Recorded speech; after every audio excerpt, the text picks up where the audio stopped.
আসসালামু আলাইকুম সুপ্রিয় এসএসসি পরীক্ষার্থী, তোমরা সবাই কেমন আছো? আমাদের আজকের ভিডিও ইসলাম ও নৈতিক শিক্ষা এক্সক্লুসিভ সাজেশন নিয়ে। আমি আশা করছি এই সাজেশন থেকে ইনশাল্লাহ তোমরা ইসলাম শিক্ষা পরীক্ষায় 100% সৃজনশীল এবং এমসিকিউ কমন পেয়ে যাবা। আজকের ভিডিওতে তোমরা সৃজনশীলের কমপ্লিট গাইডলাইন পেয়ে যাওয়া, কোন টপিকগুলো পড়তে হবে এবং কোন পার্টগুলো পড়লে ভালো হয় তোমাদের এসএসসি পরীক্ষার জন্য। এর পাশাপাশি এই পার্টগুলো তোমরা উদ্দীপকে দিলে কিভাবে চিনতে পারবা, এটা সম্পর্কে কমপ্লিট গাইডলাইন পেয়ে যাবে আজকের ভিডিওতে। আমাদের ইসলাম ও নৈতিক শিক্ষা ফার্স্ট চ্যাপ্টার হচ্ছে আকায়েদ ও নৈতিক জীবন। এই চ্যাপ্টারে সবচেয়ে বেশি গুরুত্বপূর্ণ নাম্বার 1 টপিকটা হচ্ছে তাওহীদের বিশ্বাস। এখন তাওহীদের বিশ্বাস বিষয়টা কি? তাওহীদের বিশ্বাস বিষয়টা হলো আল্লাহর একত্ববাদে বিশ্বাস করা, আল্লাহ এক এবং অদ্বিতীয়, এই বিষয়টা বিশ্বাস করাই হচ্ছে গিয়ে তাওহীদের বিশ্বাস। তাহলে আকায়েদের মূল বিষয় হচ্ছে তাওহীদ, এটা ব্যাখ্যা করতে বলে। আবার ইসলামে তাওহীদের প্রভাব ব্যাখ্যা করতে বলে। আসলে তাওহীদ না থাকলে আসলে ইসলাম কিংবা ঈমান কোনোটাই পরিপূর্ণ নয়। আর ইসলামের প্রবেশের মূল শর্তই হচ্ছে তাওহীদে বিশ্বাস। সো তোমরা তাওহীদে বিশ্বাস থেকে এগুলা পড়ে নিবা। তেমন নৈতিক শিক্ষার ক্ষেত্রে সবচেয়ে গুরুত্বপূর্ণ বলবো কোন জিনিসগুলো সৃজনশীলের জন্য লেখা জরুরি। আল কোরআনের একটা আয়াত এবং একটা হাদিস মুখস্থ করার চেষ্টা করবা, যাতে তোমরা যে কোনো একটা টপিক সম্পর্কে সুন্দরভাবে গুছিয়ে লিখতে পারো। তোমরা চেষ্টা করবা বিগত বছরের বোর্ড প্রশ্নগুলার ক এবং খ গুলা মুখস্থ করে ফেলার। আর বোর্ড বই রিডিং ভালোভাবে পড়তে হবে। রিডিংয়ের মধ্যে থেকে সবচেয়ে গুরুত্বপূর্ণ কোনগুলা, যেমন ধরো তাওহীদ শব্দের অর্থ কী, ঈমান শব্দের অর্থ কী, হ্যাঁ ঈমান কোন ধরনের শব্দ, আরবি শব্দ নাকি ফার্সি শব্দ, এগুলো কিন্তু পরীক্ষায় চলে আসে। শরীয়তের পরিভাষায় এগুলা কাকে বলে, হ্যাঁ তাওহীদ কাকে বলে, ঈমান কাকে বলে, এগুলা হুবহু না হইলেও তোমাকে কাছাকাছি হইলেও কিন্তু লিখতে হবে। ক এবং খ এর জন্য অনেক বেশি গুরুত্বপূর্ণ। তারপর নাম্বার 2 ইম্পর্টেন্ট যেটা বলবো, ঈমান মানব জীবনে কিভাবে প্রভাব ফেলবে, অথবা মানবিক মূল্যবোধ বিকাশে ঈমানের গুরুত্ব ব্যাখ্যা করো। এই জিনিসটা কাছাকাছি আরও কিছু উদ্দীপক দিয়ে দিবে যে ঈমানের কোন দিকটি ফুটে উঠেছে, অথবা 7টি মৌলিক বিষয়ের বিশ্বাসের গুরুত্ব। যেরকম ধরো আমরা জানি ঈমানের 7টি মৌলিক বিষয়ের মধ্যে আল্লাহর প্রতি বিশ্বাস, ফেরেশতাদের প্রতি বিশ্বাস, রাসূলগণের প্রতি বিশ্বাস, আসমানি কিতাবের উপর বিশ্বাস, তারপর আখিরাতের উপর বিশ্বাস, তাকদীরের প্রতি বিশ্বাস, তাকদীর ভালো মন্দ আল্লাহর পক্ষ থেকে নির্ধারিত হয়, কিংবা ভাগ্যের উপর বিশ্বাস যেটা বলতে পারো, মৃত্যুর পর পুনরুত্থানের প্রতি বিশ্বাস। তাহলে এই জিনিসগুলা হচ্ছে 7টি ঈমানের মৌলিক বিষয়। তাহলে এই জিনিসগুলো বিশ্বাস করার পর তারপরে তুমি ইসলামে প্রবেশ করতে পারবা। আর যে ঈমান গ্রহণ করে তাকে বলা হয় মুমিন, আর যারা ইসলাম পরিপূর্ণ মেনে চলতে পারে তাদেরকে বলা হয় মুসলিম। এই পার্থক্যটা কিন্তু প্রায় পরীক্ষাতেই দিয়ে দেয়, এমসিকিউতেও তোমরা পেয়ে যেতে পারো। আমরা তারপরে নাম্বার 3 কোশ্চেনটা আসতেছে শিরকের কুফল বা পরিণতি। শিরকের ভয়াবহতা এটা বর্ণনা করতে বলতে পারে। উদ্দীপকের কর্মকাণ্ডে কি ফুটে উঠেছে, তোমাকে একটা উদ্দীপক দিয়ে দেবে, সেখানে দেখবা যে আল্লাহ তাআলার সাথে কিংবা অন্য কোনো সৃষ্টিকর্তার সাথে কাউকে শরিক করা হয়েছে। তাহলে এই জিনিসটা যখন তোমরা পাবা তখন এটাকে কি বলবা? শিরক। হ্যাঁ, শিরক বা শিরক ক্ষমার অযোগ্য অপরাধ। শিরক শব্দের অর্থ আসলে বলা হয় অংশীদার বা সাব্যস্ত করা, অর্থাৎ আল্লাহ তাআলাকে এক সৃষ্টিকর্তা হিসেবে না মেনে একাধিক উপাসনায় বিশ্বাস করা, একাধিক সৃষ্টিকর্তাকে মেনে নেওয়া, এই বিষয়গুলো আসলে শিরকের অন্তর্গত। এই শিরক বা শিরক ক্ষমার অযোগ্য অপরাধ, এটা অনেক বড় কবিরা গুনাহ। আল্লাহ তাআলা এই অপরাধ কখনোই ক্ষমা করবেন না। আর শিরক হচ্ছে আমাদের যে তাওহীদ পড়েছিলাম, তাওহীদের বিপরীত, সম্পূর্ণ বিপরীত হচ্ছে গিয়ে শিরক। তাওহীদ বিষয়টা ছিল আল্লাহর একত্ববাদ, আর শিরক হচ্ছে গিয়ে একাধিক উপাসনা করে অথবা একাধিক সৃষ্টিকর্তা মেনে নেয়, এরকম বিষয়গুলা। তারপর নাম্বার 4 বলবো আখিরাতে বিশ্বাস ও এর বিভিন্ন স্তর। যেরকম ধরো আখিরাতে বিশ্বাসের ক্ষেত্রে তোমাকে কি বলতে পারে? সিরাতের গুরুত্ব ব্যাখ্যা করো, হাসরের গুরুত্ব ব্যাখ্যা করো, চিরস্থায়ী শান্তির স্থান জান্নাত ব্যাখ্যা করো, যন্ত্রণাদায়ক স্থান জাহান্নাম, এগুলো সম্পর্কে একটু কোরআনের আয়াত এবং হাদিস দ্বারা ব্যাখ্যা করার চেষ্টা করবা। আবার শাফায়াতের গুরুত্ব, শাফায়াত কেন জরুরি, আখিরাতে বিশ্বাস মানুষকে কিভাবে সৎকর্মশীল করে তোলে। আমরা জানি আখিরাত বলতে মৃত্যুর পর পরবর্তী জীবনকে বলা হয়। আখিরাতের উপর বিশ্বাস আমাদের জীবনের জন্য অনেক বেশি গুরুত্বপূর্ণ। সিরাত মানে হলো পথ বা রাস্তা। আমরা এই বিষয়গুলা অর্থ জানার চেষ্টা করব। জাহান্নাম কয়টা, জান্নাত কয়টা এবং এদের উদাহরণগুলা কোনগুলা, এগুলো একটু ভালো করে মুখস্থ রাখার চেষ্টা করবে, কারণ এখান থেকে প্রায়ই দেখা যায় এমসিকিউ চলে আসে। আর শাফায়াত বিষয়টা কি? শাফায়াত বিষয়টা হচ্ছে গিয়ে সুপারিশ করা। হাসনের ময়দানে নবী করিম সাল্লাল্লাহু আলাইহি ওয়াসাল্লাম, হযরত মুহাম্মদ সাল্লাল্লাহু আলাইহি ওয়াসাল্লাম আমাদের জন্য শাফায়াত করবেন। এই শাফায়াতের গুরুত্বটা কি, এটা আমাদেরকে ব্যাখ্যা করতে বলে মাঝে মধ্যে। আচ্ছা, এরপর আসতেছে আমরা 5 নাম্বার রিসালাত বা নবুয়ত বা নবী রাসূলগণ। হ্যাঁ, এরা কিভাবে বার্তা পৌঁছেছেন। আমরা জানি রিসালাত মানে হচ্ছে বার্তা বা মেসেজ পৌঁছানো। তাহলে এখান থেকে আমরা যেটা বুঝবো, আমাদেরকে উদ্দীপকে বলে দিবে যে কোনো একজন আরেকজনের সাথে সাক্ষাৎ করেছেন, অথবা বিভিন্ন মানুষের সাথে কথাবার্তা বলেছেন, অথবা আল্লাহ তাআলার দাওয়াত পৌঁছে দিয়েছেন, এরকম উদ্দীপক দিয়ে দিলে বুঝতে পারবো এটা রিসালাত বা নবুয়ত বা নবী রাসূলগণের প্রতি নির্দেশ করেছে। তাহলে এখান থেকে যে বিষয়গুলো তোমাকে বলতে পারে, একজন ধরো নবুয়তে অবিশ্বাস করে, এই বিষয়টা তোমাকে ব্যাখ্যা করতে বলে নবুয়তে অবিশ্বাসের পরিণতি অত্যন্ত ভয়াবহ, এই বিষয়টা ব্যাখ্যা করো। তারপর যেটা আসবে খতমে নবুয়তে বিশ্বাস। এখন খতমে নবুয়ত কোনটা? আমরা জানি হযরত মুহাম্মদ সাল্লাল্লাহু আলাইহি ওয়াসাল্লাম তিনি হচ্ছেন শেষ নবী এবং রাসূল। এই জিনিসটাকে বিশ্বাস করতে হবে, এই জিনিসটা বিশ্বাস করা অনেক গুরুত্বপূর্ণ। যাদের এই বিষয়টাতে বিশ্বাস নেই তারা ঈমান হারা হয়ে যাবে। আল্লাহ সুবহানাহু ওয়া তাআলা স্বয়ং কুরআনে এই সম্পর্কে বিস্তারিত বলেছেন। আমাদের হযরত মুহাম্মদ সাল্লাল্লাহু আলাইহি ওয়াসাল্লাম তিনি শেষ নবী এবং তিনি শেষ রাসূল। সো এই জিনিসটা মনে প্রাণে বিশ্বাস করতে হবে। আর খতমে নবুয়তে বিশ্বাসের পরিপন্থী বা খতমে নবুয়তে বিশ্বাসের বিপরীত কি হইতে পারে, এটা সম্পর্কে তোমাকে ব্যাখ্যা করতে বলতে পারে। সো তোমরা এটা সম্পর্কে আইডিয়া রাখবা।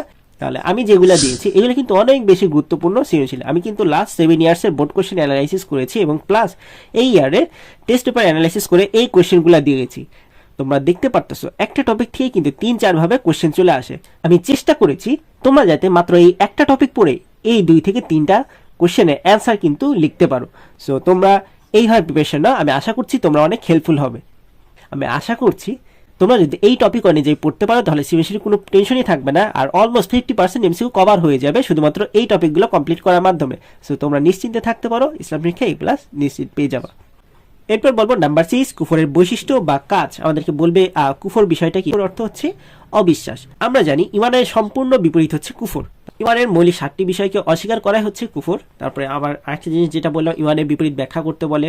তারপর কুফর মানব জীবনে ভয়াবহ পরিণতি ব্যাখ্যা করো, হ্যাঁ, অথবা এই বক্তব্যটা যথার্থ কিনা এগুলো ব্যাখ্যা করতে বলে। নর্মালি ফার্স্ট চ্যাপ্টারে এই কোশ্চেনটা বেশিরভাগ দিয়ে দেয়, বক্তব্যটা যথার্থ কিনা। সো তোমরা এইভাবে প্রিপারেশন নাও। আবার দেখো এই যে এখানে আরেকটা কোশ্চেন ছিল, আকাইদের কোন বিষয়টি ফুটে উঠছে ইমান থেকে।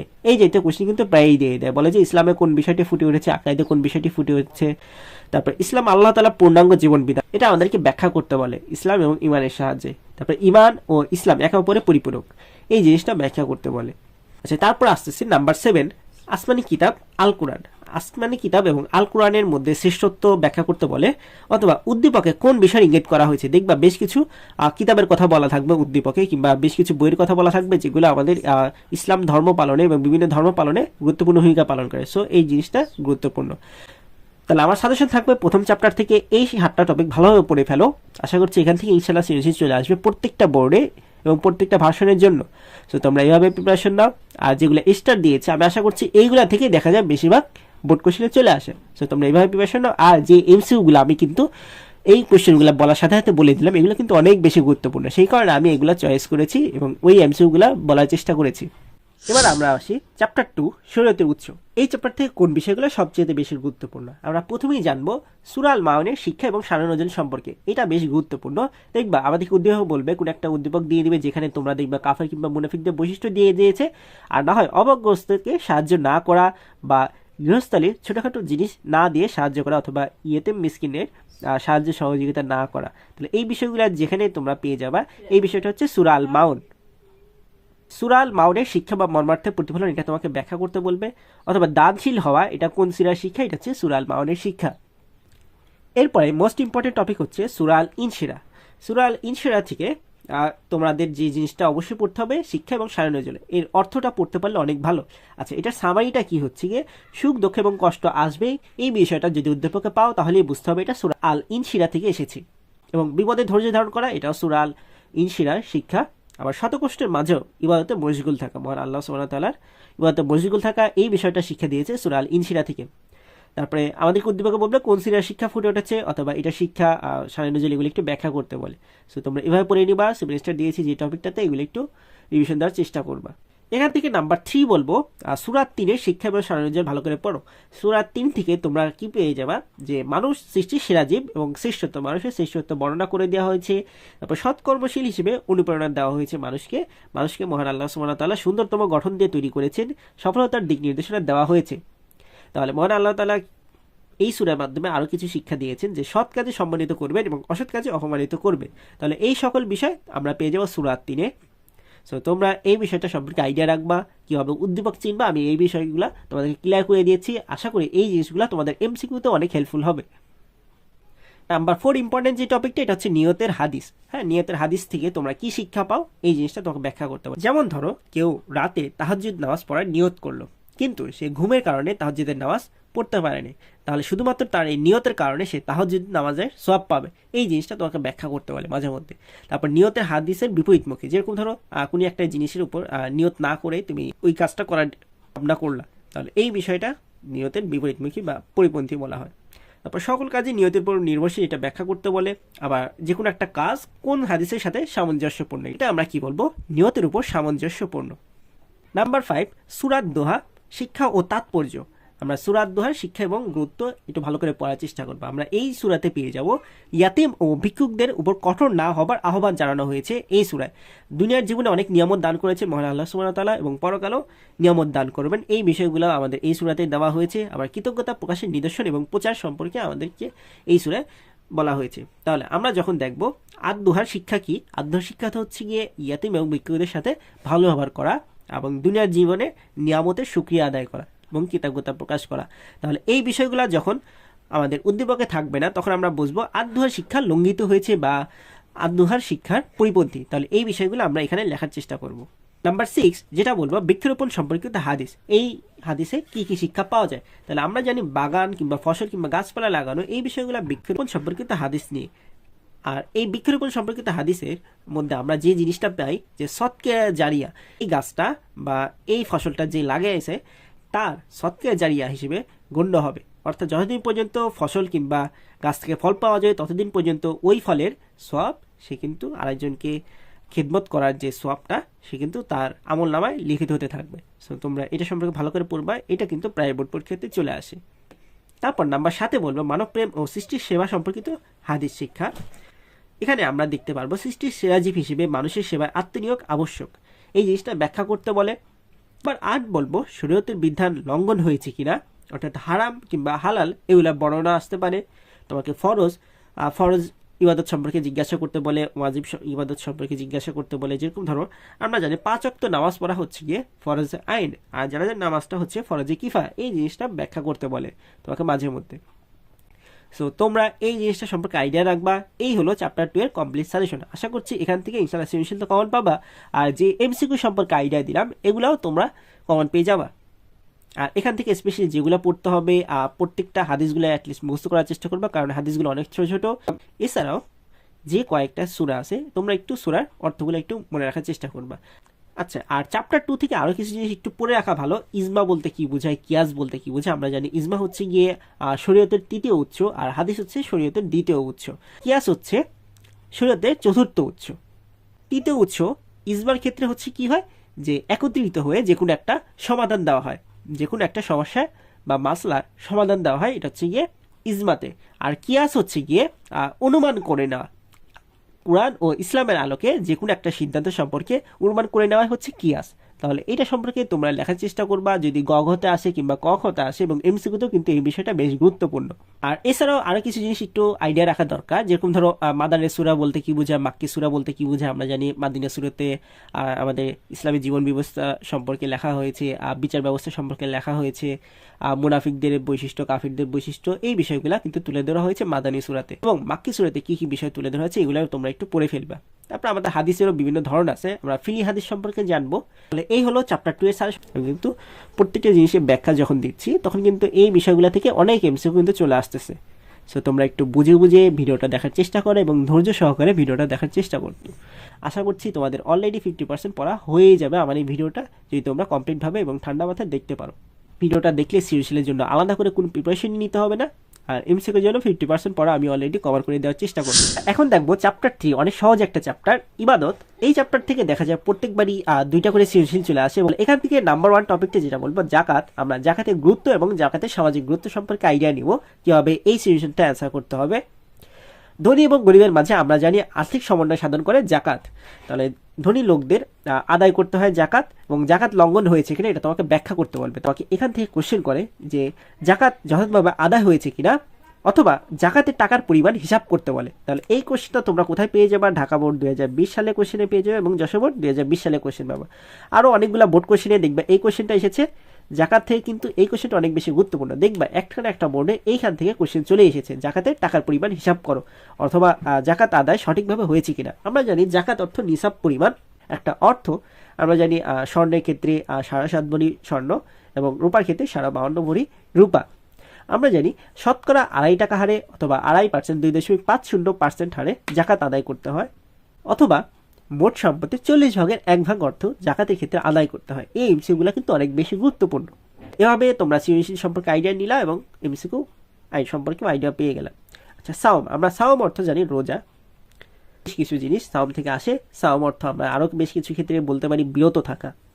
তাহলে আমরা জানি সাওম মানে হলো অন্যায় থেকে দূরে থাকা এবং আল্লাহ তাআলার বিধিনিষেধগুলো ভালোভাবে পালন করা। তাহলে সাওমের গুরুত্ব এবং সামাজিক শিক্ষা সম্পর্কে আমাদেরকে আইডিয়া রাখতে হবে।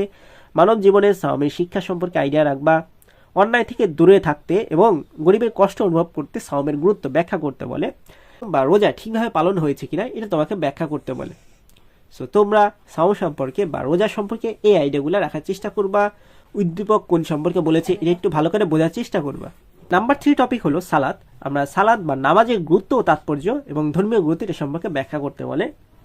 সর্বাধিক গুরুত্বপূর্ণ ইবাদত হচ্ছে আমরা জানি সালাত। ইসলামের পঞ্চস্তম্ভের মধ্যে আমরা জানি এই 5টা জিনিস পড়েছে। ইসলামের পঞ্চস্তম্ভের মধ্যে এই 4টা হচ্ছে গুরুত্বপূর্ণ স্তর। আবার ইমান না থাকলে তোমাদের ইসলামের স্তম্ভ বা মেইন খুঁটিটাই থাকে না। সো তোমরা এগুলো সম্পর্কে ভালো করে আইডিয়া রাখার চেষ্টা করবা। তাহলে নাম্বার 3 থেকে বলবো সালাতের গুরুত্ব ও তাৎপর্য এবং ধর্মীয় গুরুত্ব ব্যাখ্যা করো। সর্বাধিক গুরুত্বপূর্ণ ইবাদত কেন এটা ব্যাখ্যা করতে বলে। সালাতের কারণে জীবনে কিভাবে পরিবর্তন আসে। আমরা জানি সালাত নিয়মিতভাবে আদায় করার কারণে মানুষের বিভিন্ন গুনাহ থেকে বিরত থাকতে পারে, বিভিন্ন ধরনের পাপ কাজ থেকে বিরত থাকতে পারে। সো সালাতের গুরুত্ব, মানব জীবনে সালাতের গুরুত্ব এটা সম্পর্কে আইডিয়া রাখবা।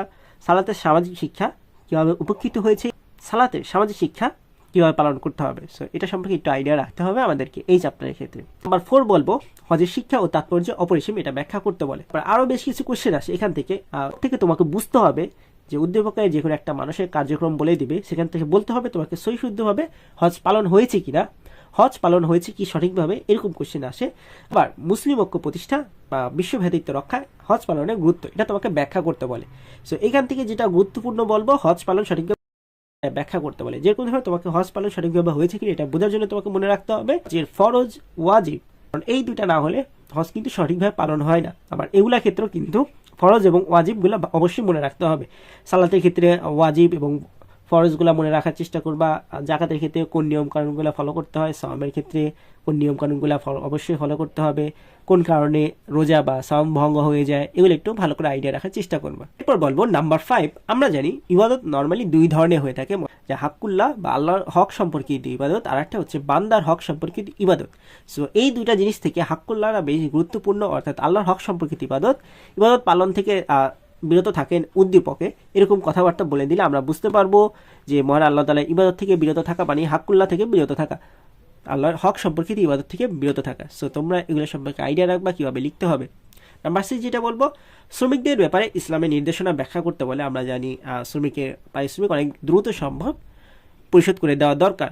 তাহলে শ্রমিকদের প্রতি উত্তম ব্যবহার করা এটা নির্দেশনা ইসলামে পাওয়া যায়। আর শ্রমিকের অধিকার যেন ক্ষুণ্ণ না হয়, কোনোভাবেই যাতে অধিকারটা নষ্ট না হয় বা অনধিকার চর্চা যাতে না হয়, তাদের সাথে খারাপ আচরণ যাতে না হয়, এই বিষয়গুলো আমাদের এই নাম্বার 6 টপিকের মধ্যে পড়েছে।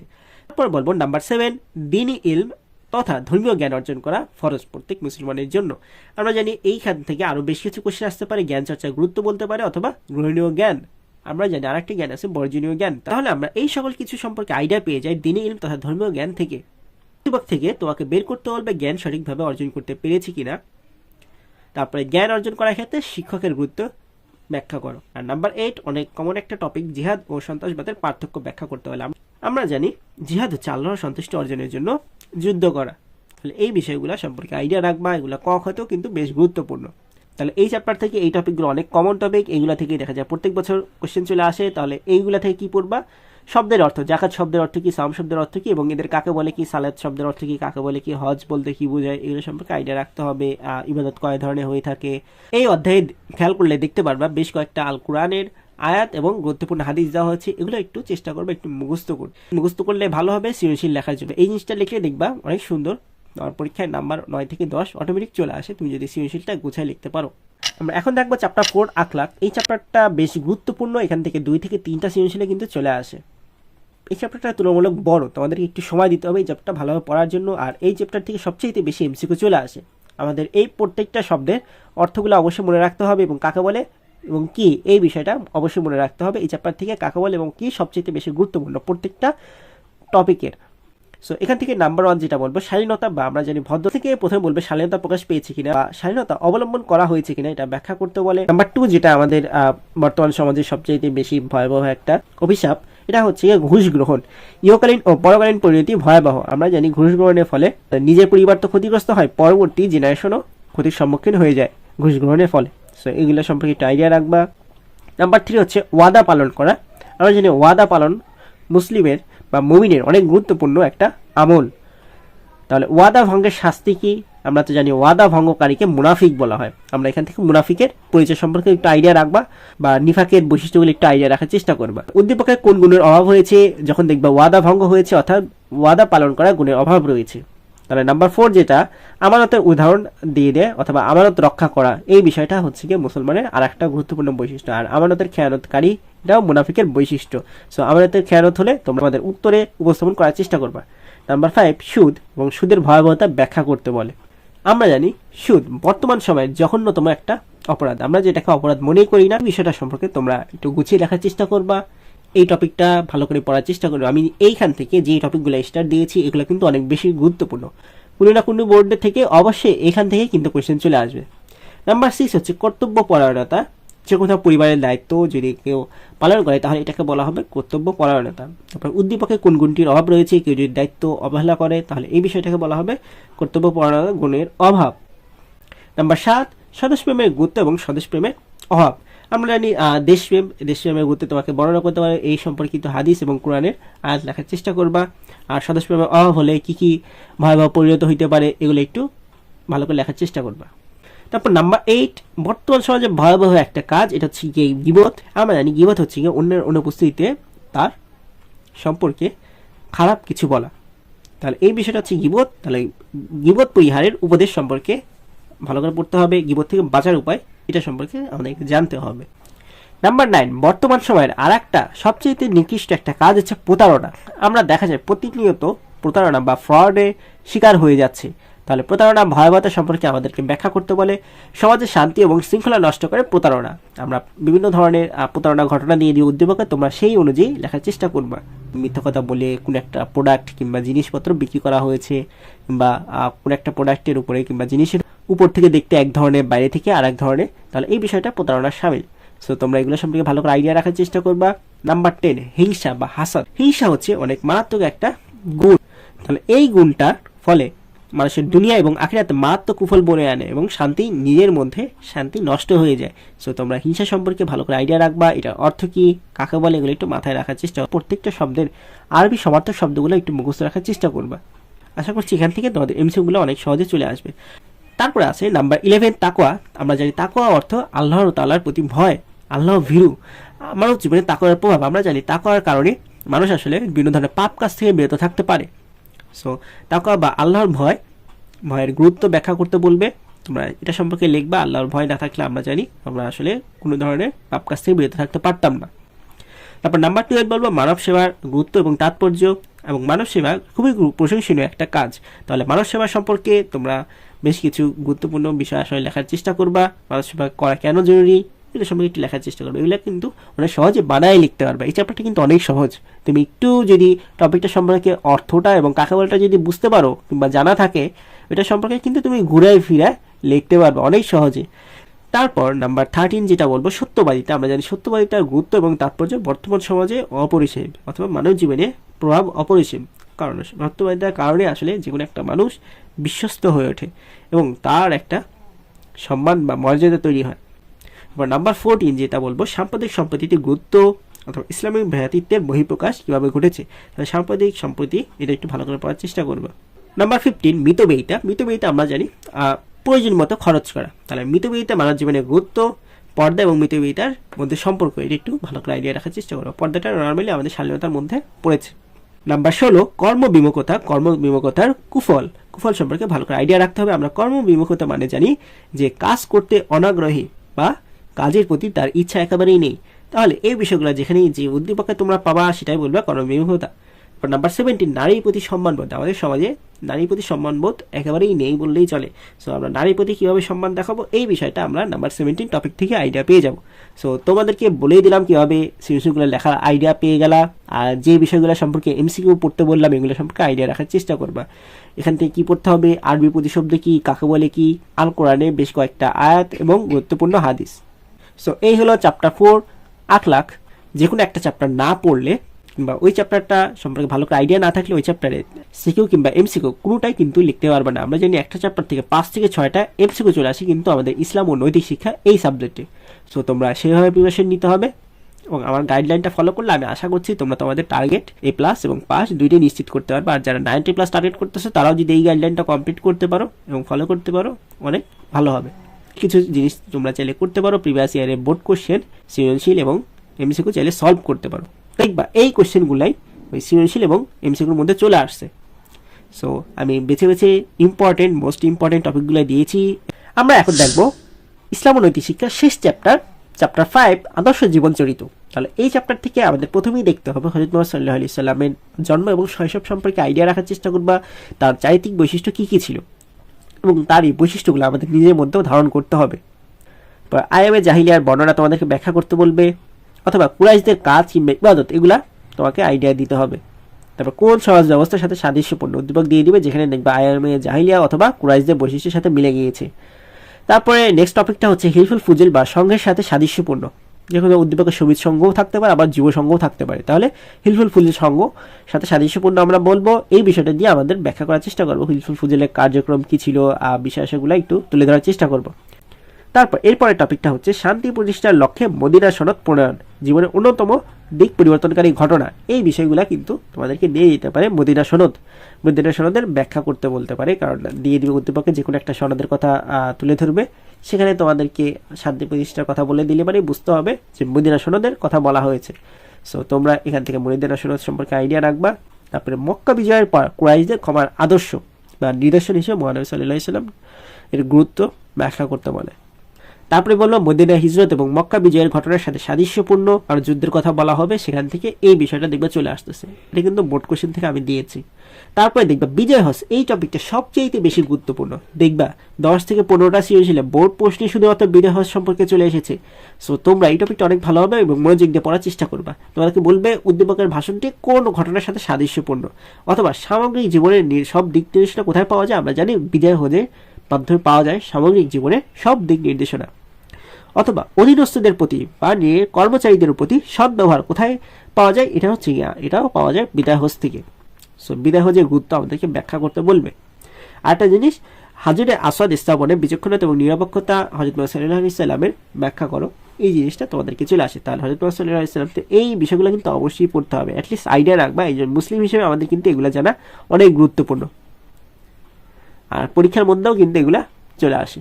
সো তোমরা এগুলো একটু ভালো করে পড়ার চেষ্টা করবা। হযরত মুহাম্মদ সাল্লাল্লাহু আলাইহি সাল্লাম থেকে একটা সৃজনশীল কিন্তু প্রায় প্রত্যেকবারই দিয়ে দেয়। সো তোমরা এগুলো একটু ভালো করে করার চেষ্টা করবা। তারপর আরেকটা সৃজনশীল দিয়ে দেয় বাকি টপিকগুলো থেকে। সো তোমরা এইটা সবার আগে ক্লিয়ার করার চেষ্টা করবা। তারপর নাম্বার 2 বলবো হযরত আবু বকর রাদিয়াল্লাহু আনহু এর চরিত্র, ইসলামের অবদান এবং তাকে ইসলামের ত্রাণকর্তা বলা হয়। আমরা জানি আবু বকর রাদিয়াল্লাহু আনহু তিনি তার সমস্ত সম্পত্তি আল্লাহ তাআলার রাস্তায় দান করে দিয়েছিলেন।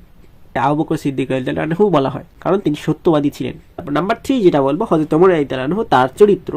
আমরা জানি হযরত ওমর রাদিয়াল্লাহু আনহু ছিলেন ন্যায় এবং ইনসাফের প্রতীক। তার চরিত্রের মধ্যে আমরা পাই সাম্য, মানবতাবোধ, প্রজাবাৎসল্য গুণের অধিকারী, ন্যায়পরায়ণতা, জবাবদিহিতা, মানবীয় গুণের অধিকারী।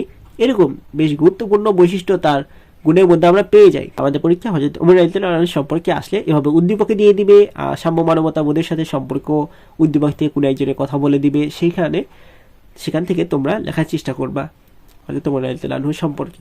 তারপর নাম্বার 4 বলবো হযরত আলী রাদিয়াল্লাহু আনহু এর চরিত্র, অবদান। হযরত আলী রাদিয়াল্লাহু আনহু সম্পর্কে আরো বেশ কিছু জিনিস উদ্দীপক থেকে দিয়ে দেয়। যে কোনো ধরনের দরিদ্র যুবক বলবে সে কি করে, কঠোর পরিশ্রম করবে, এরকম যখন দিয়ে দিবে তখন বুঝবো আমরা কার কথা নির্দেশ করা হয়েছে, হযরত আলী রাদিয়াল্লাহু আনহু। কারণ তিনি সেই সময় অনেক ছোট ছিলেন অন্যান্য সাহাবীদের চেয়ে এবং তিনি অনেক পরিশ্রমীও ছিলেন। তাও দেখবা উদ্দীপকে দেখবে যে সম্পূর্ণ হযরত আলী রাদিয়াল্লাহু আনহু সম্পূর্ণ প্রতিফলন ঘটেছে কিনা, চরিত্রের সম্পূর্ণ প্রতিফলন ঘটেছে কিনা, তুমি তোমার মতামত উপস্থাপন করবা। তারপর নাম্বার 5 যেটা বলবো, হযরত ওসমান রাদিয়াল্লাহু আনহু, আমরা জানি তিনি হচ্ছে শ্রেষ্ঠ ধনী ছিলেন ইসলামের খিদমতে, অর্থাৎ ইসলামের ক্ষেত্রে মহান আল্লাহ তাআলার রাস্তায় তিনি তার সম্পত্তি 3 ভাগের 1 ভাগ দান করে দিয়েছিলেন। তাহলে ইসলাম ও মানবতার ক্ষেত্রে তার দান বরাবরই ছিল। তাহলে এগুলো সম্পর্কে তোমাকে ব্যাখ্যা করতে বলবে, তার জীবনযাপন সম্পর্কে ব্যাখ্যা করতে বলবে। এবার নাম্বার 6 যেটা ফিকহ শাস্ত্রে ইমাম আবু হানিফা রাদিয়াল্লাহু আনহু, আমরা নর্মালি অনেকেই আসি হানাফি মাযহাব অনুসরণ করি, আসলে ফিকহ শাস্ত্রে ইমাম আবু হানিফা বা হানাফি মাযহাব যেখান থেকে এসেছে এই বিষয়টা সেখান থেকে। তাহলে জীবন ও কর্মে জ্ঞান সাধনা বর্ণনা, তিনি কিন্তু অনেক কষ্টে এবং পরিশ্রমে জ্ঞান সাধনা বা জ্ঞান অর্জন করেছিলেন। তাহলে এটা সম্পর্কে আইডিয়া রাখবা, তার জন্মসাল মৃত্যুসাল। আচ্ছা, এখান থেকে চ্যাপ্টার 5 থেকে কিন্তু তোমার সবচেয়ে বেশি গুরুত্বপূর্ণ মনে রাখতে হবে কি, প্রত্যেকের বিকল্প নামগুলা দেখবা, বেশ কয়েকটা নাম আছে, প্রত্যেকজনের কয়েকটা নাম আছে, এই নামগুলো একটু মুখস্থ রাখার চেষ্টা করবা। আর তার পাশাপাশি মুখস্থ রাখতে হবে কি, জন্মস্থান কোথায়, মৃত্যুস্থান কোথায়। তারপর নাম্বার 7 বলবো, হাদিস শাস্ত্রের ইমাম বুখারী রাদিয়াল্লাহু আনহু, আমরা জানি হাদিস শাস্ত্রের মধ্যে সর্বশ্রেষ্ঠ হাদিস গ্রন্থ হচ্ছে গিয়ে আল বুখারী। তাহলে আল বুখারী এই হাদিস গ্রন্থটা প্রণয়ন করেছেন ইমাম বুখারী রাদিয়াল্লাহু আনহু। তিনি হাদিস গ্রন্থ লেখার সময় কি কি কার্যক্রম করেছেন এগুলো সম্পর্কে একটু আইডিয়া রাখার চেষ্টা করবা। তারপর নাম্বার 8, বিজ্ঞানের শিক্ষক হিসেবে জাবির ইবনে হায়ান কিভাবে গুরুত্বপূর্ণ ভূমিকা পালন করেছে। নাম্বার 9, চিকিৎসা বিজ্ঞানে বা শল্য চিকিৎসার ক্ষেত্রে ইবনে সিনার অবদান ও সাধনা, আল রাজিকে অনুসরণ করেছে। কেউ যদি আল রাজিকে অনুসরণ করতে চায় তাহলে তাকে কি করতে হবে। তারপর ইবনে হাইসামের অবদান, চক্ষু বিজ্ঞানে ইবনে হাইসামের অবদান, এগুলো একটু ব্যাখ্যা করতে হলে, অথবা গণিত শিক্ষার ক্ষেত্রেও ইবনে হাইসাম কিন্তু অবদান রেখেছিলেন। সো এই হলো চ্যাপ্টার 5 থেকে গুরুত্বপূর্ণ সৃজনশীলের টপিকগুলা। এগুলা আশা করছি আমি আইডিয়া দেওয়ার চেষ্টা করলাম কিভাবে লিখবা, এভাবে যদি তোমরা পড়তে পারো এবং লিখতে পারো অনেক সহজে কিন্তু তুমি সৃজনশীল অ্যান্সার করতে পারবা। সো আজ এ পর্যন্তই। আর এখানে তো অলরেডি সৃজনশীল এবং 50% এমসিকিউর আইডিয়া পেয়ে গেলে। আমার এই ভিডিওটা যদি তোমার কোনো হেল্প হয় তাহলে আমাদের চ্যানেলটিকে সাবস্ক্রাইব করে ফেলো, লাইক করো এবং শেয়ার করে দাও। So thank you very much, দেখা হচ্ছে নেক্সট ভিডিওতে।